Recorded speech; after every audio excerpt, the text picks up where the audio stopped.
Hello friends, इस छोटी सी video में मैं आपको बता देता हूं कि आपको सारे लिंक को कैसे एक्सेस करना है पीसी से। बाकी तो आपको डायरेक्ट भी ऐप के नीचे जो बटन होता है जब आप वीडियो को वॉच करते हो उसके नीचे सबके लिंक अवेलेबल है।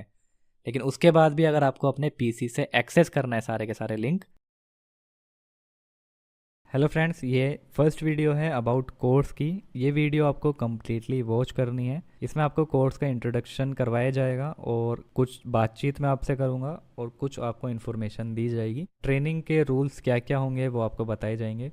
तो वीडियो को बिल्कुल भी स्किप मत करना, कम्प्लीटली वॉच करना। सबसे पहले बातचीत कर लेते हैं कि कोर्स के अंदर आपको क्या क्या बेनिफिट होने वाला है। उसके बाद बात करेंगे कोर्स का क्या क्या रूल्स है।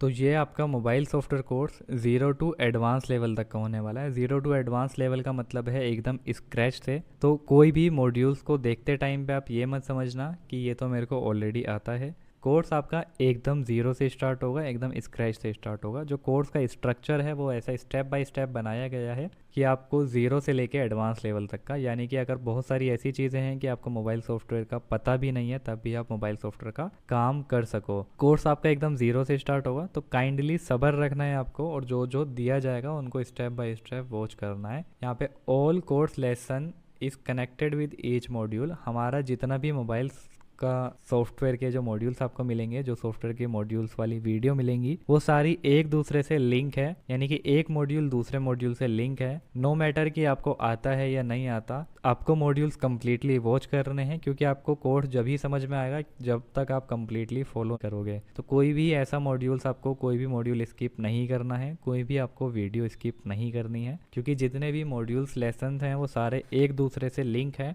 उसके बाद ही आपका फायदा होगा कोर्स में आने का। This is professional work style that you are going to learn here. तो यहाँ पे आपको जो कोर्स के अंदर मिलने वाला है वो हमारी तरीके से आप काम कर सकोगे प्रोफेशनल वे में। इससे पहले जो आप काम करते होंगे वो हो सकता है वो एक डिफरेंट स्टाइल हो सकता है कि आपके काम करने का स्टाइल एक अलग हो। तो यहाँ पे जो आपको कोर्स के अंदर जो काम करवाया जाएगा वो हमारे स्टाइल में करवाया जाएगा, जो कि एक प्रोफेशनल तरीका होगा। तो जिस तरीके से आप पहले काम करते होंगे उसको स्किप करके आपको हमारे वाले तरीके को फॉलो करना पड़ेगा, जैसा आपको कोर्स में बताया जाएगा। आपको हमें कम से कम 10 to 15 डेज देने हैं। एक ही दम से आप एक्सपर्ट नहीं बन सकते हो, तो इसी वजह से आपको 10 to 15 डेज देने हैं। उसके बाद आपका प्रैक्टिकल मॉड्यूल से स्टार्ट होगा।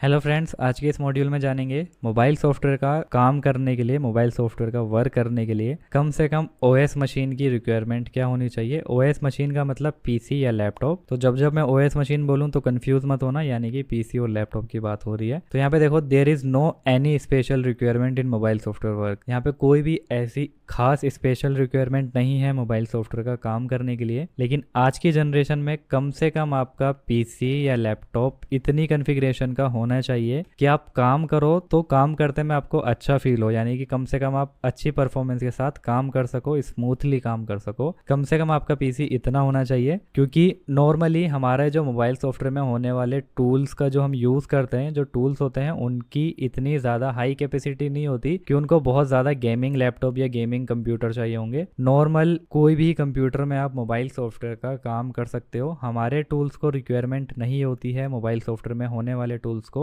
बिल्कुल भी रिक्वायरमेंट नहीं होती है हैवी कॉन्फ़िगरेशन की। लेकिन कम से कम फिर भी एक लास्ट लिमिट होती है कि कम से कम इतना तो होना ही चाहिए। कम से कम इतना इसलिए होना चाहिए, करने में आप किसी भी कंप्यूटर में काम कर सकते हो, कम से कम उतना इसलिए होना चाहिए कि कम से कम काम कर सको, करो तो अच्छा फील हो। ये नहीं कि आपने क्लिक करा और 2 सेकंड के बाद आपकी विंडो ओपन हो रही है, यानी कि जब आपने क्लिक करा 2 सेकंड के बाद पॉपअप हो रहा है, तो इसमें थोड़ा सा इरिटेशन होता है। और फ्रेंड्स, आज के इस मॉड्यूल में जानेंगे कि ओरिजिनल विंडोज़ माइक्रोसॉफ्ट की कैसे डाउनलोड कर सकते हैं, यानी कि माइक्रोसॉफ्ट की विंडोज़ 10 ओरिजिनल आपको कैसे डाउनलोड करनी है, वो भी ओरिजिनल वेबसाइट से, ऑफिशियल वेबसाइट से। किस तरह से आप विंडोज़ 10 64 बिट और 32 बिट डाउनलोड कर सकते हो। 32 बिट हम आपको इस वाले मॉड्यूल में नहीं दिखाएंगे, सिर्फ और सिर्फ 64 बिट आपको डाउनलोड करनी है, क्योंकि 32 बिट मोबाइल सॉफ्टवेयर के काम करने के लिए नहीं बनी है। तो इसलिए हमें ओनली 64 बिट विंडोज़ का ही यूज़ करना होता है अगर हम मोबाइल सॉफ्टवेयर का काम करते हैं।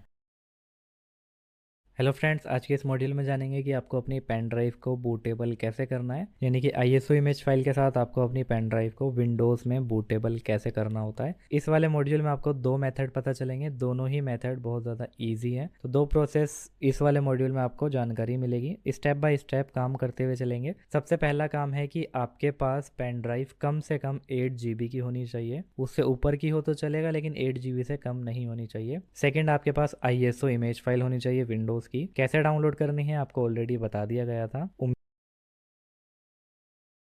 हेलो फ्रेंड्स, आज के इस मॉड्यूल में बात करेंगे विंडोज़ इंस्टॉलेशन के बारे में। वीडियो को बिल्कुल भी स्किप मत करना, नहीं तो आप अपना डाटा भी लॉस कर सकते हो और आपको प्रॉब्लम हो सकती है। अगर एक बार थोड़ी बहुत भी गलती हुई तो उसके बाद वो फिक्स नहीं हो सकती। जितना इसमें बताया जाएगा वो आपको कम्प्लीटली वॉच करना है। इवन विंडोज़ इंस्टॉलेशन टाइम पे भी आपको देखते रहना है कम्प्लीटली, जिससे कोई भी गलती ना हो। इस मॉड्यूल में आपको कम्प्लीटली बताया जाएगा विंडोज़ इंस्टॉलेशन के बारे में, लेकिन उसके बाद भी बहुत सारी चीज़ें ऐसी होती हैं, जितना भी ऑलमोस्ट कवर होने वाला है सब कुछ आपको बताया जाएगा। लेकिन उसके बाद भी अगर काफ़ी चीज़ें ऐसी हो सकती हैं कि ये सब कुछ फॉलो करने के बाद भी अगर आपसे विंडोज़ इंस्टॉलेशन नहीं हो। हेलो एवरीवन, आज की वीडियो में बात करेंगे कि आप अपनी विंडोज़ को कैसे एक्टिवेट कर सकते हो, ऑफ करनी होती है। ओके पे क्लिक करा। ओके पे क्लिक करने के बाद ये हमारा यहाँ पे सेटअप ओपन हो चुका है। ठीक, इस सेटअप को ओपन आपको सिंपल डबल क्लिक करके ओपन कर लेना है। आपके पीसी में इंटरनेट कनेक्ट होना चाहिए, ये फाइल थोड़ी सी डाउनलोड करवाएगा। ठीक है, उसके बाद आपको इसको सिंपल इंस्टॉल कर लेना है।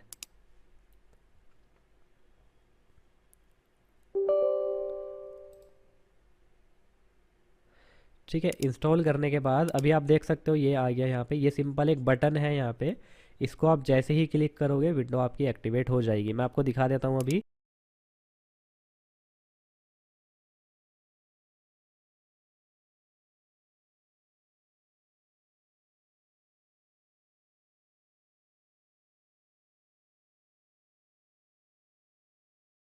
आपका जिस टाइम पे ये रेड हो जाएगा तो उस टाइम पे ये भी फाइल डिलीट करेगा और ये भी करेगा। अगर मैंने इसको डिसेबल कर दिया तो अब मेरे को अलग से इसको डिसेबल करने की ज़रूरत नहीं है।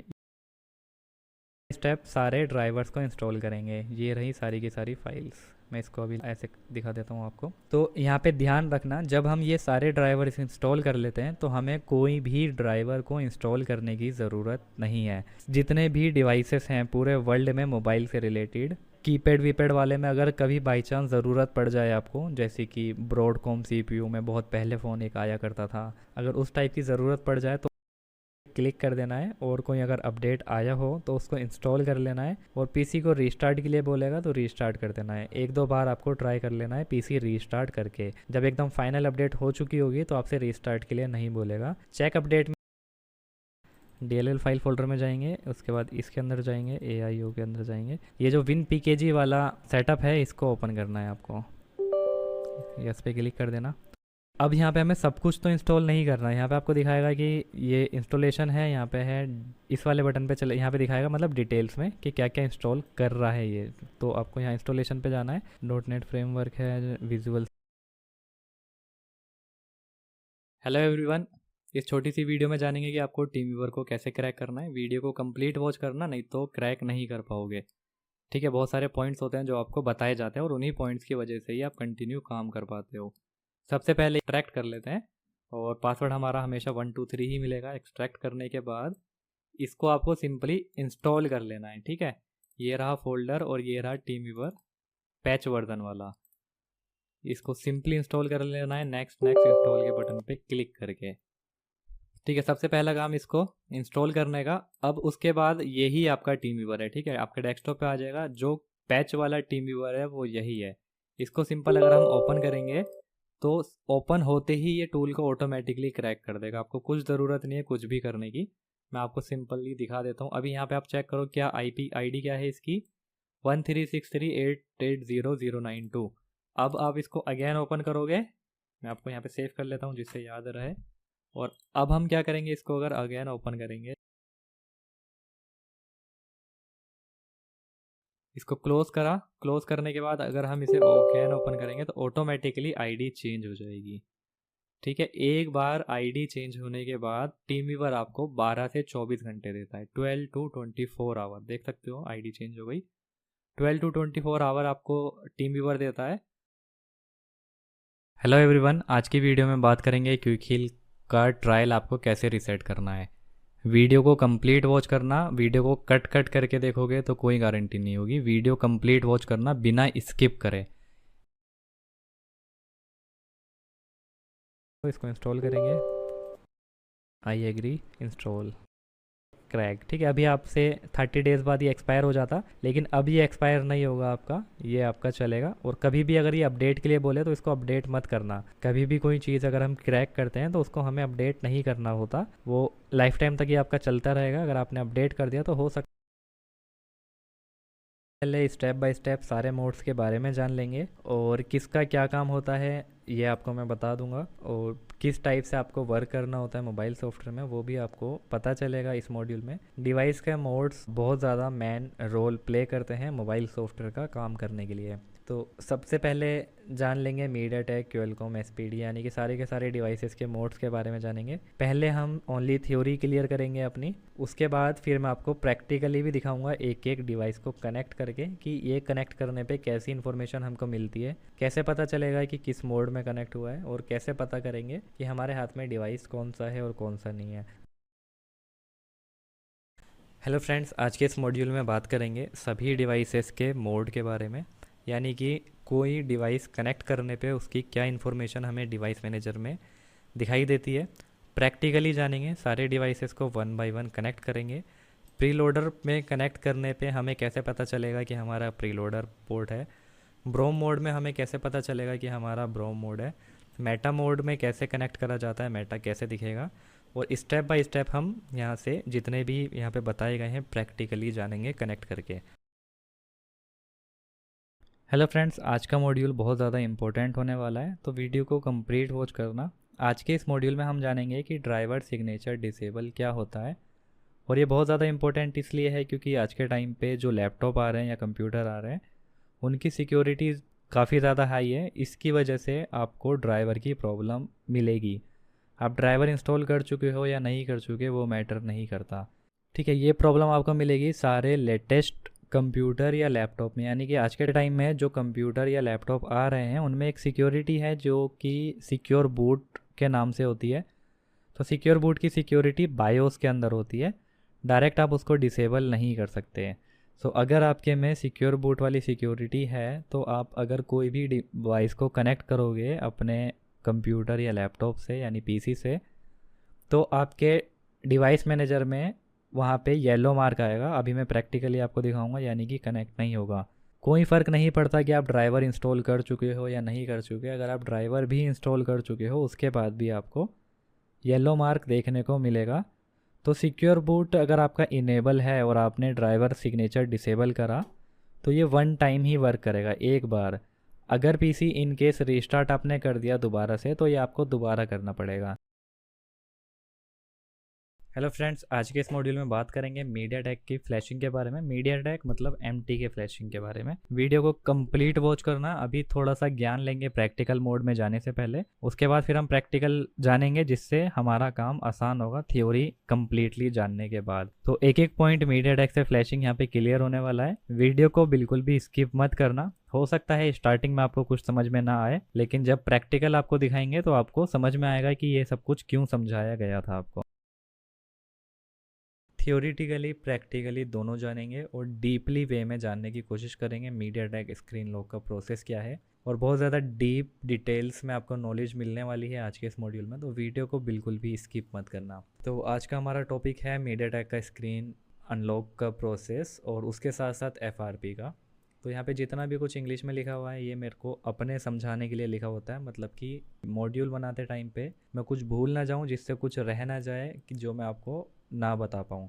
तो इसीलिए सब कुछ मैं टाइप कर देता हूँ जिससे मेरे को याद रहे और मैं आपको बता सकूँ एक एक पॉइंट। तो सबसे पहले बात करते हैं स्क्रीन लॉक, यानी कि कोई भी टाइप का लॉक, वो पैटर्न लॉक हो, पासकोड लॉक हो, फिंगर लॉक हो, यानी कि कोई भी डिस्प्ले वाला जो लॉक है उस स्क्रीन लॉक की बात कर रहा हूँ। तो स्क्रीन लॉक रिमूव करने से पहले आपको फ्लैश स्टोरेज को एक्सेस करना होता है, यानी अगर आप कोई भी काम कर रहे हो, फ्लैशिंग कर रहे हो, स्क्रीन लॉक रिमूव कर रहे हो या कुछ भी कर रहे हो, फ्लैश स्टोरेज से मतलब है, मतलब मैं जितनी भी बार यहाँ पे फ्लैश स्टोरेज बोलूँगा तो समझना कि फ़ोन के अंदर जो एक इंटरनल स्टोरेज होता है लगा हुआ, उसकी बात कर रहा हूँ। जैसे ही हमारे कंप्यूटर और लैपटॉप में हार्ड डिस्क होती है, ऐसे ही फ़ोन में फ्लैश मेमोरी होती है, फ्लैश स्टोरेज होता है, जिसको आप एमएमसी और यूएफएस के नाम से जानते हो। तो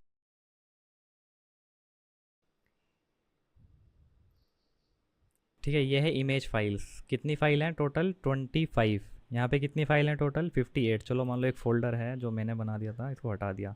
चेक करो यहाँ पे टोटल कितनी इमेज फाइल हैं और यहाँ पे कितनी इमेज फाइल हैं। तो आपका फ़ोन, अगर मान लो किसी कस्टमर का फ़ोन आपने गलती से फॉर्मेट कर दिया, 1 2 3 4 5 6 7 8, ये सारी फाइल्स हैं। हेलो एवरीवन, आज की वीडियो में बात करेंगे मीडिया टेक का प्रीलोडर और ब्रो मोड के प्रोटोकॉल के बारे में। वीडियो बिल्कुल भी स्किप मत करना। मीडिया टेक के बहुत थ्योरी प्रैक्टिकल दोनों लेसन देने के बाद भी काफ़ी लोगों को प्रॉब्लम हो रही है, अभी भी प्रीलोडर और ब्रो मोड में फ़र्क नहीं समझ सके हैं। टूल में कैसे काम करना होता है उनको पता ही नहीं होता, फ़ोन उनका किस मोड में कनेक्ट हो रहा होता है, कमांड वो किस मोड की दे रहे होते हैं। तो कंप्लीट वॉच करना है, इसके अंदर मीडिया टेक का प्रोटोकॉल कंप्लीट बताया जाएगा। और टूल आपका कुछ नहीं करेगा जब आपको काम करने का तरीका बताने के बाद भी समझ में नहीं आ पा रहा है, तो टूल आपका कुछ नहीं कर पाएगा। तो जो प्रोटोकॉल्स बताए जाते हैं, या तो कुछ लोग हैं 100 में से 10 to 5% हमेशा मेंबर्स ऐसे ही रहते हैं कि वो कंप्लीट वीडियो को वॉच नहीं करते, जस्ट कट कट करके देख जाते हैं, उसके बाद प्रॉब्लम होती है। सबसे पहले प्रीलोडर मोड की बात करेंगे। जो ड्राइवर आपको हमारी तरफ से दिए गए हैं, अगर आपने वो ड्राइवर इंस्टॉल करे हैं मीडिया टेक के, तो प्री लोडर मोड में जब आप अपने फ़ोन को कनेक्ट करते हो, प्री लोडर आप भूल जाओ, मतलब कि आप अपने फ़ोन को वॉल्यूम प्लस माइनस प्रेस करके मीडिया टेक के फ़ोन को जब कनेक्ट करते हो, उसके साथ भी मैं आपको प्रैक्टिकल दोबारा बार बार दिखा रहा हूँ जिससे आपको अच्छे से समझ में आए। ठीक है, दोबारा टूल्स पे चलते हैं और दोबारा यही सेम चीज़ चल के देखते हैं। इस पे मार्क करा था हमने, बिना कोई मार्क करे ऑपरेशन करा था। ब्रोम मोड में हमारा फ़ोन जा रहा था तो ऑपरेशन करा, ऑपरेशन हो गया फेल। टूल हमारे फ़ोन के अंदर प्रीलोडर नहीं ढूंढ पाया क्योंकि प्रीलोडर का नाम अपडेट के बाद बदल लिया गया है। ठीक है, तो अब आपके पास जो एक्सप्लॉइट 2 है, दूसरा ऑप्शन, कि अब आप क्या कर सकते हो। टूल तो आपके फ़ोन के अंदर प्रीलोडर की फ़ाइल नहीं ढूंढ पाया, लेकिन अब आपके पास, अब आप प्रीलोडर बाहर से डाल सकते हो। अब आप बोलोगे बाहर से कहाँ से लाएंगे, तो बाहर से लाने के लिए आपको यहाँ पे कस्टम प्रीलोडर का ऑप्शन मिलता है। सभी टूल्स में आपको देखने को सेम सेम चीज़ें मिलेंगी। ठीक है, अब ये जो कस्टम प्रीलोडर लिखा है ना, तो इसको आप ये मत समझ लेना कि जो फ़ोन प्रीलोडर मोड में जा रहे हैं उनके लिए ये बटन है, बिल्कुल भी नहीं है। कस्टम प्रीलोडर को, प्रीलोडर की जो फाइल इंजेक्ट करी जाती है वो सिर्फ और सिर्फ ब्रोम मोड में करी जाती है। तो अभी ब्रोम मोड की बात चल रही है। ठीक, तो ये जो ऑप्शन है ये ब्रोम मोड के लिए है। अब मान लो आपने इसको इन्हें टिक करा, अब आप बोलोगे कहाँ है टूल के पास प्रीलोडर, हमको तो दिख नहीं रही। तो ये यहाँ पे एक पॉपअप है, इस पर अगर आप क्लिक करोगे, मान लो अब आपके पास वीवो का मीडिया टेक का कोई भी फ़ोन है, वीवो Y91C फॉर एग्जांपल आपके पास फ़ोन है, तो ये जो ऑप्शन है ना, ये ऑप्शन वीवो Y91C PD1818HF, ये सभी ऑलमोस्ट वीवो के मॉडल में के लिए। अब आपका काम कहाँ पे होने लगा? V2 में काम होने लगा। फ्लैशिंग, अनलॉकिंग, FRP जो भी है सारा काम V2 में होने लगा। फ़ोन ने अपने आप को फिर दोबारा से अपडेट कर दिया। फिर आपका काम कहाँ पे होने लगा? V3 में होने लगा। फिर फ़ोन ने दोबारा अपने आप को अपडेट कर दिया और V3 में काम आपका नहीं हो रहा। तो यहाँ पे आपके हाथ खड़े हो जाते हैं। अगर V3 में काम नहीं हो रहा तो कोई जुगाड़ नहीं है, ना तो कोई जुगाड़ है ना ही कोई सॉल्यूशन है अगर फ़ोन प्रीलोडर मोड में जा रहा है, क्योंकि यहाँ पे टूल्स के ऊपर डिपेंडेंसी है। टूल ने हमको दे दिया, हमने कर लिया, टूल ने हमको नहीं दिया तो हम नहीं कर पाएंगे। अगर आपके पास खुद की DA फाइल पड़ी है तो लाओ और कर लो काम। ठीक है, ये यूनिवर्सल वीवो की बात हो रही है यहाँ पे, एक्सप्लॉइट 1। अब मैं आपको दिखा देता हूँ कि अगर आपका फ़ोन प्रीलोडर मोड में जा रहा है तो प्रीलोडर मोड में काम कैसे करना है। V1 V2 V3 क्या है, कहाँ कहाँ पे काम होगा? ब्रोम मोड में। टिक करके करेंगे, कहाँ पे होगा? ब्रोम मोड में, प्रीलोडर में नहीं होगा। अगर आपका फ़ोन प्रीलोडर में जा रहा है तो उसके लिए सिर्फ और सिर्फ एक ये सिंगल बटन है अनलॉक टूल के अंदर, प्रीलोडर ओथ। अब यहाँ पे देखो ये रहा वीवो, अगर आपके पास वीवो का फ़ोन है, V1 V2 V3, 2023 लिखा है, 2024 में ये हाथ खड़े कर देगा कि भाई मेरी बस की नहीं है, या काम कर भी सकता है, डिपेंड्स ऑन सिक्योरिटी अपडेट। दूसरा ओप्पो रियलमी के पास का है, इसके पास V1 V2 तक है। Xiaomi का है V1 V2 तक है, और कस्टम डी है। अगर आपके पास डी ऑफिशियल डीए है, क्रैक करा हुआ, आपको कहीं से मिल जाता है। तो जैसे ही आप क्या करते थे, अगर आपका फ़ोन ब्रोम मोड में जा रहा है, जैसे ही आप इसके अंदर प्री लोडर डालते थे ना ब्रोम वाले में, अगर आपका फ़ोन प्री लोडर में हो रहा है तो इसमें आपको डीए डालना पड़ेगा। यहाँ पे प्री लोडर का कोई कनेक्शन नहीं है।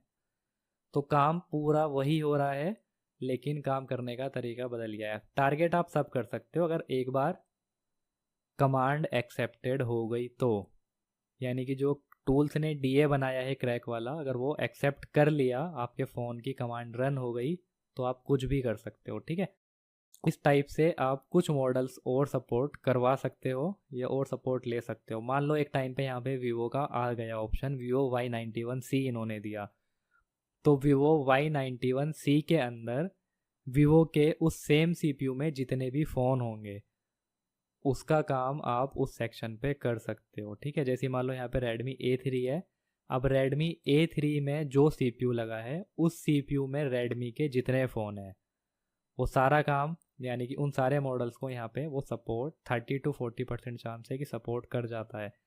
ठीक है, आपको ड्राइवर पता ही नहीं होते, गलत ड्राइवर इंस्टॉल करते हैं। मीडियाटेक का पोर्ट तो दिखाता है आपको डिवाइस मैनेजर में, लेकिन उसके पीछे 1632 नहीं लिखा होता, वो लेटेस्ट ड्राइवर है, वो लिखा होगा तो टूल आपका काम करेगा, नहीं तो क्या बता देगा, साफ साफ बोल देगा latest driver is not install. कर सकते हो, अनलॉकिंग कर सकते हो, ये बहुत सारे काम कर सकते हो।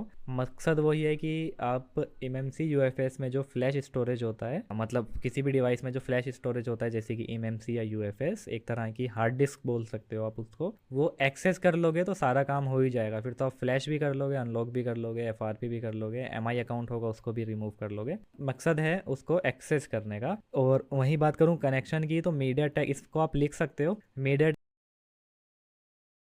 कोई रिस्क नहीं रहेगा अगर आप काम करोगे क्वेलकॉम डिवाइसेस में। आज के इस मॉड्यूल में फिर टिप्स ले लेंगे हम, क्वेलकॉम की थ्योरी ले लेंगे, थ्योरी वाले मॉड्यूल्स में टिप्स, और फिर प्रैक्टिकल में जितनी भी हमने थ्योरी समझी है उसको स्टेप बाय स्टेप करेंगे और बहुत सारी चीज़ें क्लियर करेंगे। उसमें मैं आपको कुछ एरर पॉइंट्स बताऊंगा, वो आप लिख लेना। यहाँ पे जो पहली टिप है वो है, फर्स्ट जो टिप है आपकी, कि कभी भी फ़ोन को फ्लैश करने से पहले कोशिश करो कि आप उसका EFS बैकअप ले लो। अगर हैंग ऑन लोगो है या कुछ इस टाइप का डिवाइस है, और EFS बैकअप EDL मोड में होता है, ठीक है, ये QCN वाली फाइल नहीं है, तो ये EDL यानी क्वेलकॉम वाले मोड में ही हो जाता है।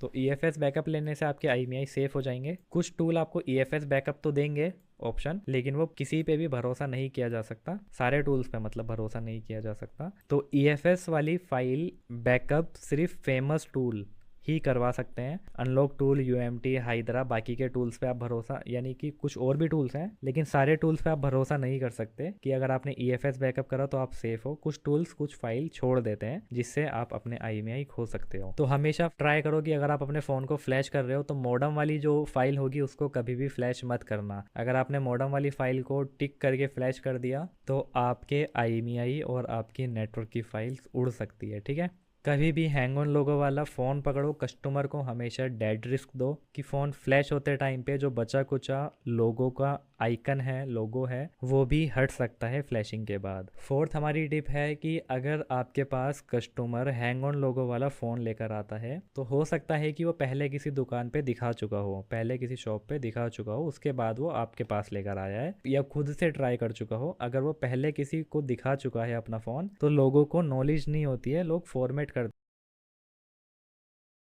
प्रैक्टिकल के बारे में। तो इस मॉड्यूल में सब कुछ प्रैक्टिकली जानेंगे स्टेप बाय स्टेप, और थियोरीटिकली जितना आपको समझाना था उम्मीद करता हूँ कि आपको समझ में आया होगा। प्रैक्टिकली हम वो चीज़ें क्लियर करेंगे जो हमने थियोरीटिकली जानी थी। हम इसको कनेक्ट करेंगे, कनेक्ट करके फ्लैशिंग का प्रोसेस देखेंगे, स्क्रीन अनलॉकिंग का प्रोसेस देखेंगे और बाकी सारे प्रोसेस देखेंगे। ठीक है, तो अभी इसको कनेक्टिंग का प्रोसेस देखेंगे, स्क्रीन लॉक का क्या प्रोसेस हो सकता है और फ्लैशिंग का क्या रहता है। तो इसमें स्क्रीन लॉक और फ्लैशिंग की हम बात करने वाले हैं, और फ्लैशिंग की जितनी आपको टिप्स देनी थी स्टार्टिंग के मॉड्यूल में ही मैंने आपको दे दी, थियोरीटिकली में ही, कि उसका EFS बैकअप ले लिया करो। और इसमें मीडियाटेक का ऐसा कुछ नहीं है कि प्रीलोडर वगैरह की फाइल उड़ गई तो आप कनेक्ट नहीं कर सकते, इसके अंदर ऐसा कुछ नहीं है जैसा मीडियाटेक में था। इसका हमारा स्क्रीन लॉक रिमूव हो जाता है और FRP भी चले जाता है हुआवे के डिवाइसेस में, बाकी कुछ डिवाइसेस में भी चले जाता है, लेकिन अभी हम इसमें दोनों का कोई ऑप्शन है, दोनों एक साथ हो जाए। ठीक है, फ़ोन हमारा क्वेलकॉम में कनेक्ट हो चुका है। उसके बाद आप यहाँ से कोई भी ऑपरेशन EDL वाला कर सकते हो। तो जैसा मैंने आपको बताया UMT में ज़रूरी नहीं है मॉडल सेलेक्ट करना चाहो तो कर लेना। हुआवे का फ़ोन कर रहे हो तो स्पेशली मॉडल को सिलेक्ट कर लेना। उसके बाद यहाँ पे आपको मिल जाता है disable lock, restore lock, reset lock Vivo. तो जहाँ पे आपको डिसेबल लॉक दिखाई दे या फिर रीसेट लॉक वीवो या फिर फॉर्मेट FS वीवो, यानी कि ये वो बटन्स होते हैं जो बिना डाटा उड़ाए कोशिश करेंगे आपका लॉक रिमूव करने की, जिस पे स्पेशली जैसे ये वीवो के लिए स्पेशली बटन है। और ये जहाँ पे मैंने आपको बताया था जहाँ पे 2 लिखा हुआ हो तो समझ लेना वो एडवांस है, यानी कि उसका नया वर्जन। जैसे मेटा फॉर्मेट होगा डाउनग्रेड, मेटा 2 यानी उससे अपडेटेड नई सिक्योरिटी के साथ। उसके बाद यहाँ पे सिक्योर रीसेट है। अब ये तीनों बटन क्या क्या काम करते हैं वो करने के बाद पता चलेगा, लेकिन हमें सिर्फ फॉर्मेट FS करना है, फॉर्मेट फैक्ट्री रीसेट तो फॉर्मेट FS पे हो जाएगा। और अगर आपको डिसेबल लॉक वगैरह करके ट्राई करना है तो आप कर सकते हो, लेकिन मेरे को कंफर्म है कि मेरे हाथ में जो फ़ोन है ये हाई सिक्योरिटी फ़ोन है और ये बिना डाटा उड़े नहीं हो सकता। अपडेट आ गया हो तो कुछ कह नहीं सकते, लेकिन अभी मैं सिर्फ फॉर्मेट FS पे क्लिक करूंगा और एग्जीक्यूट के बटन पे क्लिक करूंगा।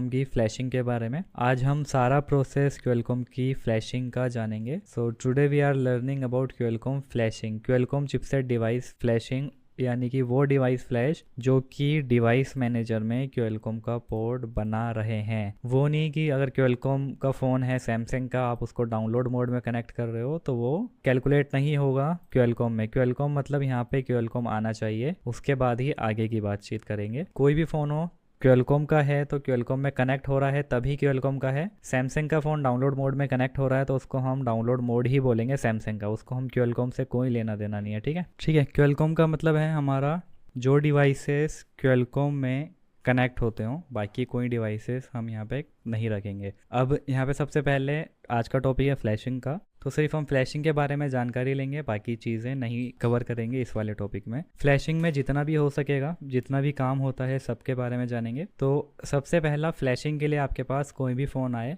तो हमारा मेन मकसद है कि हम उसका मॉडल को कंफर्म करें। लॉस वाली फाइल फ़ोन में फ्लैश नहीं होनी चाहिए। मॉडम आज की नई फाइल्स को बोला जाता है, जबकि पहले वाली फाइल्स को नॉन लॉस बोला जाता था, नेटवर्क वाली फाइल को। अगर ये आपने गलती से फ्लैश कर भी दी और ये कोई ऑफिशियल यानी कि डाटा वाली फाइल निकली तो आपके IMEI उड़ सकते हैं, और एक बार IMEI उड़े तो it's not easy to repair. ठीक है, अब आप एरर कोड लिख लेना। एरर कोड से पहले मैं आपको एक चीज़ दिखा दे रहा हूँ। हेलो फ्रेंड्स, आज के इस मॉड्यूल में बात करेंगे सिक्योरिटी फाइल्स के बारे में। क्वेलकॉम सिक्योरिटी फाइल्स क्या होती है, EFS क्या होता है, मैन्युअली कैसे बैकअप करना है, और काफ़ी ज़्यादा इन्फॉर्मेशन हम इस वाले मॉड्यूल में लेंगे। मॉड्यूल छोटा सा रहेगा लेकिन बहुत ज़्यादा हेल्पफुल रहेगा। तो आज का हमारा टॉपिक है कि क्वेलकॉम की सिक्योरिटी फाइल्स का क्या प्रोसेस होता है, मतलब वो सिक्योरिटी फाइल्स एक्चुअल में होती क्या है और कैसे आपको सेफ़ तरीके से काम करना है। लॉस्ट कर चुके हो, खो चुके हो, या तो आपने नेट से फाइल डाउनलोड करी उसमें रिप्लेस कर दी, गलती से मॉडम वाली फ़ाइल फ्लैश हो गई, नेटवर्क चले गए, या फिर आपने क्या करा, आपने या फिर कस्टमर कहीं और फॉर्मेट करवा के लिए आया तो मॉडम फाइल उड़ चुकी है अब उसकी, यानी ख़त्म हो चुकी है। अगर अब आप सोचो कि सेम MI Note 7 Pro की फ़ाइल की जो सिक्योरिटी फाइल्स होगी मैं इसके अंदर डाल दूँ, सेकंड फ़ोन में डाल दूँ फर्स्ट की, मॉडल भी सेम है, CPU भी सेम है, तो क्या ऐसा पॉसिबल है? ऐसा पॉसिबल नहीं है। लो सिक्योरिटी में आपको देखने को मिल जाएगा कि हो जाते हैं कुछ डिवाइसेस, लेकिन आज के टाइम पे अगर आपके CPU जब फ़ोन ऑन होगा तो उसको पता रहेगा कि ये मॉडम फाइल्स एक्चुअल में मेरी नहीं है, क्योंकि हैश कोड होता है जिसके माध्यम से आपस में डाटा सिंक रहता है, जिसको पता रहता है कि हाँ कुछ गड़बड़ है।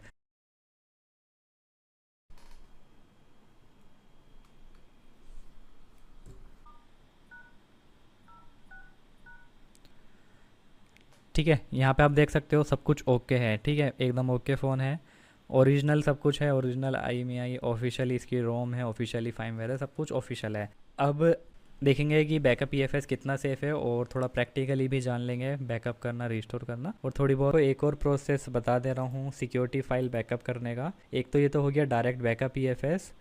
मॉड्यूल को लास्ट तक देखना क्योंकि कुछ ना कुछ आपको टिप ज़रूर मिलती है, तो कभी भी स्किप करके मत देखा करो, पूरा कंप्लीट मॉड्यूल देखा करो। अब मैं आपको दूसरा प्रोसेस बता दे रहा हूँ, उसके बाद फिर हम अपने जो EFS हमने बैकअप करा था वापस से इसको डालेंगे। पहले एक काम करता हूँ, मैं EFS ही डाल देता हूँ, उसके बाद आपको प्रोसेस दिखा दूंगा, फिर मॉडम वाली फाइल भी आ जाएगी। तो आपको बैकअप EFS, एक तो पहला मेथड हो गया सेफ़ होने का, दूसरा प्रोसेस सेफ होने का क्या है वो भी मैं आपको दिखा दूंगा इसी मॉड्यूल में। पहले मैं रिस्टोर कर लेता हूँ इसके अंदर। ठीक है, अभी आपके सामने उड़ चुके हैं। अब इसका जो EFS हमने बैकअप करा था वो वापस से इसके अंदर रिस्टोर करेंगे।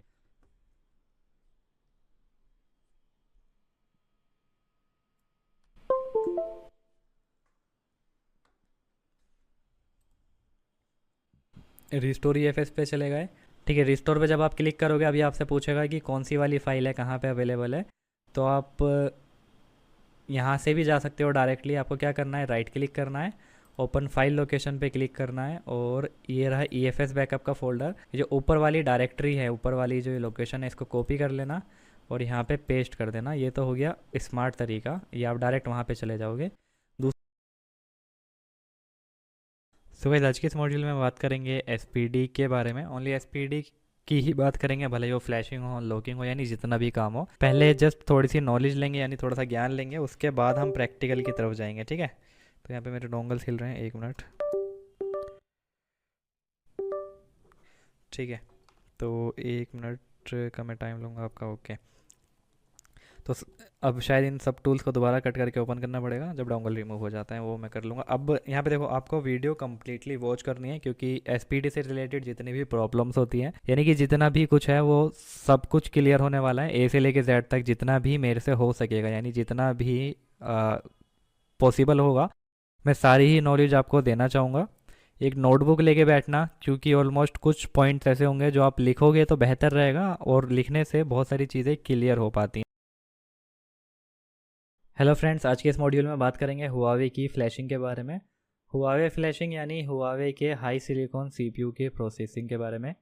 यहाँ पे हमारा मीडियाटेक, क्वेलकॉम या SPRD, बाकी किसी भी CPU से कोई भी मतलब नहीं है।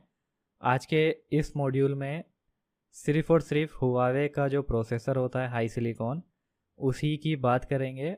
ये मॉड्यूल फ्लैशिंग का है तो सिर्फ फ्लैशिंग के टॉपिक पे बात करेंगे और डिटेल्स में जानकारी लेंगे।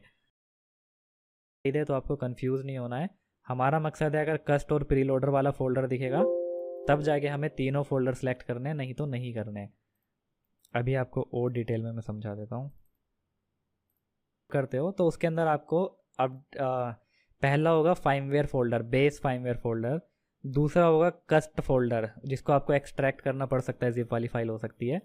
तो अगर आपको कस्ट दिखे तब जाके आपको सेकंड अपडेट को अपडेट करना है। अगर कस्ट वाले फोल्डर नहीं है तब जाके अपडेट, मतलब तब ज़रूरी नहीं है अपडेट करना। वहीं UFS की बात करें हाई सिलिकॉन CPU में, तो उसके अंदर आपको 6 फाइलें दिख सकती हैं। तो इसका आप फ़ोटो ले सकते हो। सबसे पहले जो आपको फ्लैश करनी है सिर्फ ptable.app वाली फाइल उसके बाद ptable लेंगे कस्ट फोल्डर में से, बैक करेंगे यहाँ से, ये रहा कस्ट फोल्डर ptable ऐप। अब फ्लैश फाइल 3 लेंगे हम, कस्ट वाली ले ली। अब ptable लेंगे प्रीलोडर फोल्डर में से, बैक करेंगे, ये रहा प्रीलोड फोल्डर ptable.app।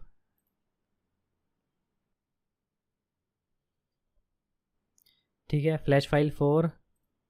अब फ्लैश फाइल 4 में हम लेंगे update.app फार्मवेयर फोल्डर में से। पहले ptable ले ली, अब अपडेट लेंगे।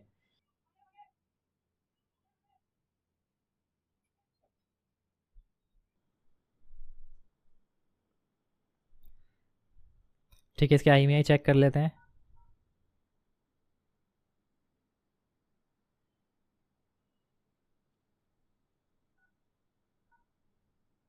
देख सकते हो IMEI इसके कंप्लीट हैं, कोई दिक्कत नहीं हुई। IMEI serial number both are perfect.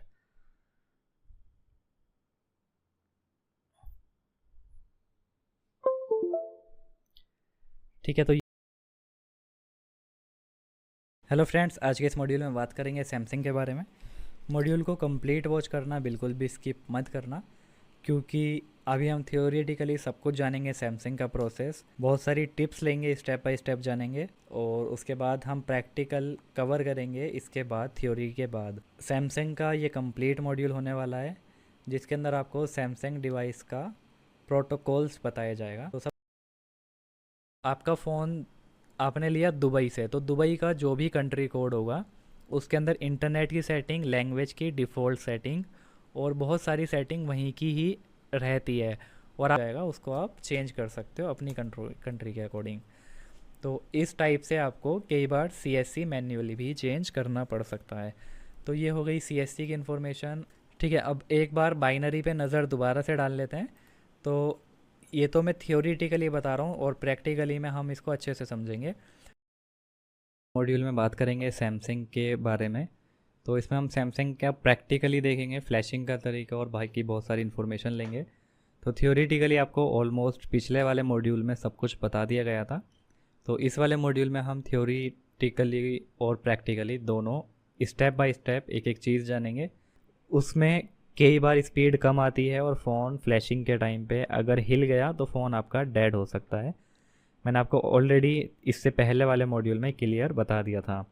तो यहाँ पे अभी सुपर वाली इमेज फाइल जा रही है। एक यहाँ पे जब सिस्टम की इमेज फाइल जाती है, सिस्टम इमेज फाइल, उस टाइम पे अगर आपका फ़ोन हिल जाता है तो आपका ये जो बूट है डाउनलोड में आने का, ये भी हट सकता है। उसके लिए फिर आपको डेड बूट रिकवरी करनी होती है, या तो MMC IC निकाल के UEFI EasyJetAC से प्रोग्राम करना होगा। अगर आपका फ़ोन MediaTek या क्वेलकॉम में डायरेक्ट कनेक्ट हो रहा है और उसकी आपको डेड बूट रिकवरी वाली फ़ाइल मिल गई तो आप उसको रिकवर कर सकते हो, यानी इस मोड तक ला सकते हो, डाउनलोड मोड तक। जब आपका एक बार फ़ोन डाउनलोड मोड में आ जाएगा तो आप उसको आराम से फ्लैश कर सकते हो। लेकिन ध्यान रहे कि MediaTek का फ़ोन है अगर आपका और आप डेड बूट रिकवरी कर रहे हो और आपको फ़ाइल भी मिल गई नेट से, तो उस टाइम पे MediaTek का प्रीलोडर के थ्रू या DA के थ्रू जो आपको बताया गया था कनेक्ट होना चाहिए। क्वेलकॉम का भी सेम वही प्रोसेस रहेगा। अगर आप क्वेलकॉम में डायरेक्ट कनेक्ट करके डेड बूट रिकवर कर रहे हो तो सेम प्रोसेस होना चाहिए। हेलो फ्रेंड्स, आज के इस मॉड्यूल में बात करेंगे Xiaomi के डिवाइसेस के बारे में। तो यहाँ पे हमारा क्वेलकॉम और MTK से कोई मतलब नहीं है। क्वेलकॉम MTK हो या कोई भी डिवाइसेस हो, सिर्फ और सिर्फ Xiaomi की बात होने वाली है।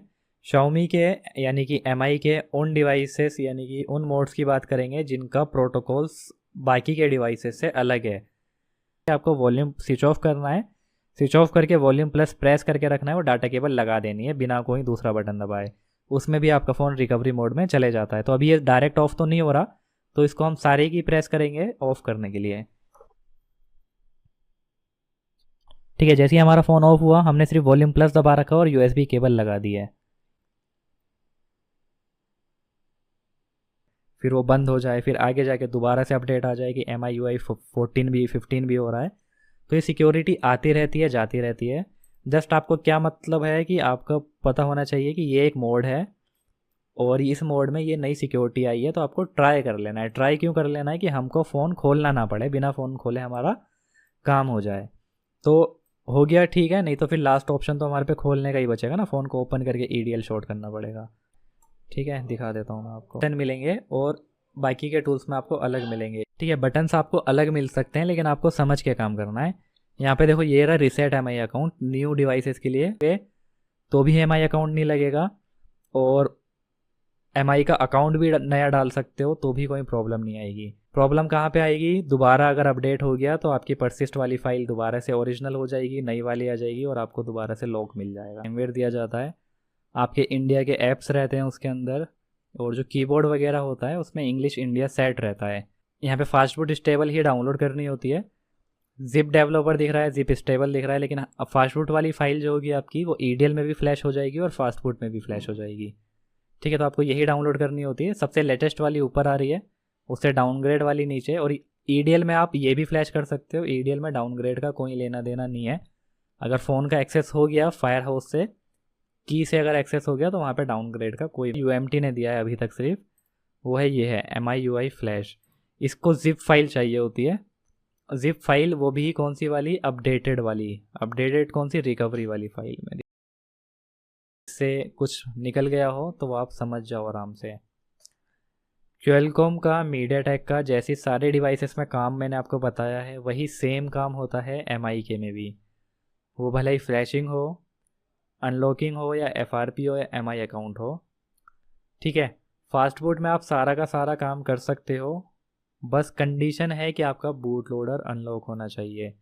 अगर आप फास्ट बूट में फ्लैश कर रहे हो तो फास्ट बूट में आपका फ़ोन फ्लैश तो हो जाएगा, लेकिन यहाँ पे भी कंडीशन है अगर बिना बूट लोडर अनलॉक के, कि एक तो स्क्रीन लॉक नहीं होना चाहिए, अगर स्क्रीन लॉक है भी तो लेटेस्ट फार्मवेयर होना चाहिए। उसके बाद बोर्ड आईडी की सिक्योरिटी क्या होती है वो आपने जाना होगा। फ्लैशिंग, स्क्रीन लॉक, एफआरपी, ये सब कॉमन चीज़ें हैं जो मैं आपको दिखा चुका हूँ, ये इसीलिए मैंने आपको नहीं दिखाई। और साथ में आपको पता चला होगा फ्लैश फाइल डाउनलोड करने का तरीका। ठीक है, तो ये सारी वो ट्रिक्स हैं जो एमआई की थोड़ी अलग है, बाकी सबका प्रोसेस सेम है। मैंने आपको इसमें एफआरपी, गूगल अकाउंट रिमूव करना, फ़ोन को फ्लैश करना, स्क्रीन लॉक रिमूव करना, ये इसीलिए नहीं दिखाया क्योंकि ये सबका सेम प्रोसेस है। जैसे ही हम बाकी के क्यूएलकॉम को फ्लैश करा है वैसे ही हमें इसको फ्लैश करना पड़ेगा। सारी चीज़ें सेम है, जो एमआई थोड़ा कुछ अलग देता है वो हमने इसमें जाना है। मीडियाटेक के ऑलमोस्ट कीपैड से लेके एंड्रॉयड तक जितने भी डिवाइसेस हैं सारे सपोर्ट करता है। यहाँ से मॉडल आप सिलेक्ट कर सकते हो और यहाँ पे आपको सीधा यहाँ से फाइल देनी होती है, स्केटर वाली फाइल, जो कि TXT वाली जो फाइल होती है स्केटर, वो आपको फाइल देनी होती है। ठीक है, उसके बाद फॉर्मेट डाउनलोडेड, अगर आपको फ़ोन को फॉर्मेट करना है जो कि कभी भी नहीं करना होता, तो इन सबको आपको एज इट इज़ ऐसे ही छोड़ देना है और फ्लैश के बटन पे क्लिक कर देना है। तो यहाँ का जो एरिया होता है ये सारा फ्लैशिंग का होता है। उसके बाद यहाँ पे टूल्स एंड एफआरबी पे, यहाँ पे आपको ज़्यादा कुछ नहीं मिलता। देखो फैक्ट्री रीसेट 1 आपको बता दिया गया ऑलरेडी ओल्ड CPU के लिए। फैक्ट्री रीसेट 2 ये भी बता दिया गया था कि मेटा के अंदर फैक्ट्री रीसेट 2 का ऑप्शन न्यू मेटा के लिए। उसके बाद ये इन्फिनिक्स हो गया, बाकी ये सब कुछ ठीक है। तो ये प्री लोडर मोड में काम करवा देगा। इन्होंने कस्टम डीए, एक्चुअल में क्या हुआ है कि जो डीए वाली फाइल होती थी इसकी सिक्योरिटी क्रैक करी गई है। क्रैक का मतलब है कि कस्टम डीए बनाया गया है कि आपके फ़ोन को पता नहीं चल पाता कि कौन सा डीए वो एक्चुअल में डाल रहा है। तो ये प्री लोडर की सिक्योरिटी क्रैक करी गई है, जो कि आपको बताया गया था ऑलरेडी प्री लोडर और ब्रोम वगैरह के बारे में। तो ये सारा वही सेक्शन है। तो अगर आपका फ़ोन ब्रोम मोड में जा रहा है तो डिसेबल ऑथ करके काम करो, ब्रोम मोड में नहीं जा रहा तो प्री लोडर करके काम करो। ठीक है, प्री लोडर में भी काम नहीं हो रहा तो CLK वाला पॉइंट शॉर्ट करो ग्राउंड से, फिर आपका फ़ोन ब्रोम मोड में जाएगा। फिर ब्रोम मोड में जाने के बाद फिर यहाँ से मॉडल सेलेक्ट करो। अगर यहाँ पे मॉडल अवेलेबल नहीं है तो कस्टम प्रीलोडर नेट से डाउनलोड करके कस्टम प्रीलोडर दो, लेकिन फ़ोन ब्रोम मोड में जाना चाहिए। तो बहुत सारे ऑप्शन है, एक ऑप्शन नहीं है आप पे काम करने का। बहुत के कुछ फ़ोन जो थे 2023 वाले, अगर आप उसको फोर्सली ब्रोम मोड में लेके जा रहे हो तो ब्रोम में ही अटक जाएगा, आपका फ़ोन ऑन नहीं होगा, स्क्रीन भी नहीं दिखाएगा। जैसे ही कनेक्ट करोगे मीडियाटेक का पोर्ट दिखाएगा ब्रोम वाला। तो उससे बाहर निकालने के लिए ये बटन दिया गया है जो कि 70% काम करता है, बाकी काम नहीं करता। उसके लिए फिर आपको लंबा प्रोसेस हार्डवेयर में ही करना पड़ता है, बैटरी वगैरह निकाल के उसको बूट ऑफ करवाना पड़ता है। ठीक है, फ्लैश का जैसे उसमें फ्लैश का ऑप्शन था, वो सारे टूल सारे मॉडल को सपोर्ट कर लेगा। यहाँ पे सिर्फ हाई सिक्योरिटी, ठीक है, गिनती के 4 मॉडल है ना, इतने कम। तो यानी कि जो ओथ बाईपास का जहाँ पे काम हो रहा है उसको आप यहाँ से फ्लैश कर सकोगे, या फिर प्री लोडर में काम हो रहा है तो भी फ्लैश कर सकोगे। अगर प्री लोडर में भी नहीं हो रहा, यहाँ पे मॉडल भी नहीं है, तो कस्टम प्री लोडर देना पड़ेगा आपको यहाँ से, और फ़ोन को ब्रोम मोड में लेके जाना होगा। अब आप उसको वॉल्यूम प्लस माइनस से लेके जाओ या फिर CLK शॉर्ट करके लेके जाओ, इट डिपेंड्स ऑन यू। ठीक है, और ये गारंटी है इस बात की, अगर आपने मीडियाटेक का मॉड्यूल नहीं देखा तो ये आपके लिए टोटली वेस्ट होगा, टोटली वेस्ट, क्योंकि आपको कुछ भी नहीं समझ में आ रहा होगा। उसमें स्टेप बाय स्टेप बताई गई है एक एक चीज़। ग्रामर बोलते हैं, ये एक्सेप्टेड होगी तो ही फ़ोन फ्लैश होगा, एक्सेप्टेड नहीं होगी तो मतलब आपका टूल सपोर्ट नहीं करता है। UMT के पास काफ़ी सारे फायरहोस प्रोग्रामर अवेलेबल हैं, चाहे वो कीपैड हो क्यूएलकॉम का या फिर एंड्रॉयड हो। जो सपोर्टेड होगा ऑटोमेटिक ले लेगा, नहीं होगा तो आपको मना कर देगा, तो आप अपना टाइम वेस्ट उसमें मत करना। तो ये मार्क रहना चाहिए, अगर आपके पास मैन्युअली कोई ऐसा यूनिक फ़ोन है जिसका प्रोग्रामर इसके पास नहीं है और सिर्फ आपके पास है, तो आप इसको यहाँ से दे सकते हो। लेकिन ऐसा ज़्यादातर केसेस में होता नहीं है, क्योंकि और इसको हमेशा अपडेटेड चाहिए होता है, तो एरर भी बता सकता है देने के बाद भी। ठीक है, यहाँ पे आपको सिंगल प्रोग्राम मोड मिल जाता है जो कि आपको स्टार्टिंग में बता दिया गया है ऑलरेडी। यहाँ पे आपको मल्टी प्रोग्रामर मोड मिल जाता है, यानी कि सिंगल प्रोग्रामर वाली जो फाइल होगी उसको आप यहाँ से फ्लैश करोगे, जिसमें XML की मल्टीपल फाइल्स होंगी तो उसको आप यहाँ से दे सकोगे। ये आपको स्टार्टिंग में करके दिखा दिया गया था। उसके बाद यहाँ पे ये जो बटन मिलता है प्रोटेक्ट IMEI का, इसके अंदर क्या है, अगर ये मार्क रहेगा आपके में ऐसे करके ये टिक है, तो जो नेटवर्क की फाइल्स होती हैं, ये भी आपको बता दिया गया है वैसे, जो नेटवर्क की फाइल्स होती हैं मॉडम नॉन हुलोस, उनको ये फ्लैश नहीं होने देगा जिससे आपके IMEI ना उड़ जाएं। जैसे अगर आपने नेट से फ्लैश फाइल डाउनलोड करी है और उसके अंदर मॉडम वाली फाइल्स हैं अवेलेबल, मॉडम यानी नेटवर्क की फाइल्स हैं, तो अगर ये टिक है तो आप आपका फ़ोन जब फ्लैश होगा तो जो मॉडेम वाली फाइल्स होंगी नेटवर्क की उसको स्किप कर देगा, जिससे आपके IMEI को कोई खतरा ना हो, आपकी नेटवर्क की फाइल्स को कोई खतरा ना हो। ठीक है, पाएगा। यहाँ पे है रिस्टोर EFS, यानी ये जो EFS वाली फाइल अगर आपने बैकअप कर रखी है सेफ्टी पर्पज़ से, तो आप इसको यहाँ से रिस्टोर कर सकते हो। अगर कुछ गड़बड़ हो गई, नेटवर्क उड़ गए आपके, तो उसको फिक्स करने के लिए वापस रिस्टोर पे क्लिक करना, जहाँ पे आपकी फ़ाइल सेफ होगी वहाँ पे इसको ले जाना और वो वाली फ़ाइल इसको दे देना क्यूएलकॉम में कनेक्ट करके। यहाँ पे है फॉर्मेट चिप। ये फॉर्मेट चिप बटन आपके पूरे फ़ोन को डेड कर सकता है कम्प्लीटली। फॉर्मेट चिप का मतलब है फ़ोन के अंदर जितनी भी फाइल्स होंगी, अब वो नेटवर्क की फाइल्स हो, यूज़र डाटा हो, या जितनी भी फाइल्स होंगी वो सारी ख़त्म हो जाएंगी, फ़ोन यहाँ पे डेड हो जाएगा आपका। सैड बूट ड्राइव है, इसके बहुत तरीके के मतलब होते हैं, जो कि सैड बूट ड्राइव यानी कि अगर आप यहाँ से फैक्ट्री रीसेट कर रहे हो और वो सिस्टम पार्टीशन नॉट फाउंड बता रहा है, UMT में ये प्रॉब्लम रहती है, तो आप सैड बूट ड्राइव पे करके उसका partition sad boot drive change कर सकते हो। बहुत बार केसेस में अगर आप कोई फ़ोन आपके पास हैंग ऑन लोगो है और आप उसको फ्लैश वगैरह करके ट्राई कर चुके हो या आपने प्रोग्राम वगैरह करा है, तो आप सेट बूट ड्राइव पे क्लिक करोगे तो ये उसको ऑटोमेटिकली ए पे स्विच कर देगा सेट बूट ड्राइव को, विच मीन्स कि कुछ % चांसेस होते हैं, ये बहुत पहले के फ़ोन में वर्क करता था, कि आपका फ़ोन ऑन हो जाए। यहाँ पे फोरेंसिक टैब है। फोरेंसिक यानी अगर आपका फ़ोन हैंग ऑन लोगो पर अटक गया है, डेड है, और तो उसका आप कॉन्टैक्ट या कुछ सेंसिटिव इन्फॉर्मेशन निकाल सकते हो। इन्हें ये वाला बटन दिया स्पेशली वीवो के लिए, और अनलॉक टूल ये वाली गड़बड़ नहीं करता, अनलॉक टूल बहुत ज़्यादा स्मार्ट है। उसके बाद ये है हुआवे ID रीसेट करने के लिए सिर्फ ये गिनती के 2 से 3 मॉडल सपोर्ट, 2 मॉडल सपोर्टेड हैं। और उसके बाद यहाँ पे है, ये चीज़ें ना आती जाती रहती हैं, आप खुद से ट्राई कर सकते हो। उसके बाद है यहाँ पे वीवो का फास्ट बूट के अंदर boot loader unlock safe format, जो कि काम नहीं करता है, बहुत पुराने फ़ोन में ये काम करेगा। अगर फास्ट बूट में बूट लोडर अनलॉक होगा उसका तब काम कर पाएगा, जबकि आप बूट लोडर अनलॉक नहीं कर सकते आज के टाइम में वीवो का। एंड्रॉयड 11, 12, 13 का तो स्पेशली नहीं कर सकते। अगर आपके पास एंड्रॉयड वर्जन 8 वाला कोई फ़ोन है, 9 वाला कोई फ़ोन है, तो उसमें ये काम कर सकता है। ठीक है, जैसे ये वाला बटन है, ये सिर्फ फास्ट बूट में फ्लैश करवाएगा, एडवांस फ्लैशर। हाँ सॉरी, यहाँ पे शाओमी का फ्लैशर आपको दिख जाएगा, ये रहा Xiaomi FB, Xiaomi fast boot flasher. यहाँ से आप फ्लैश कर सकते हो फास्ट बूट में अगर बूट लोडर अनलॉक है। टेक का आप मीडियाटेक वाले टूल से करोगे, FRP हो या कुछ भी हो। क्यूएलकॉम का काम होगा, आप क्यूएलकॉम वाले टूल से करोगे। तो ये जो बाकी के टूल्स हैं, अल्टीमेट, FRP और हुआवे का ये HST टूल, ये सारा प्रोटोकॉल आपको हुआवे के मॉड्यूल में बता दिया गया है। हुआवे का सिस्टम अगर बूट लोडर अनलॉक कर दिया तो काम हो जाएगा, नहीं करा तो नहीं होगा। तो टूल चाहे कोई भी हो, प्रोटोकॉल सबका सेम रहेगा। हर एक एरर के बारे में आपको बता दिया गया है। तो बेहतर है ऐसे रट्टा लगाते हुए काम ना करते हुए आपको समझ के काम करना है।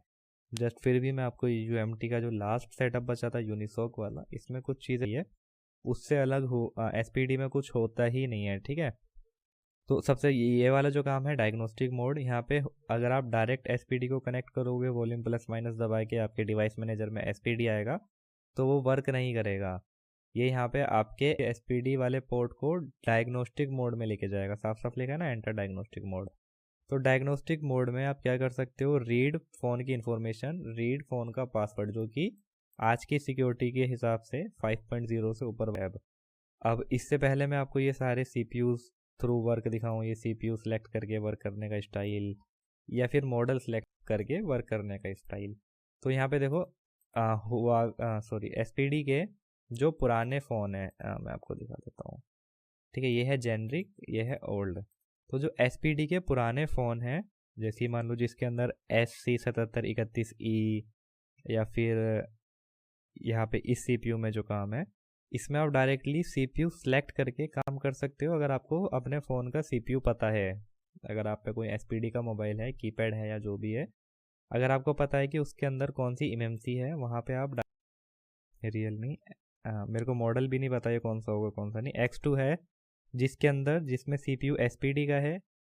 ठीक है, इसका एंड्रॉयड वर्जन है 11।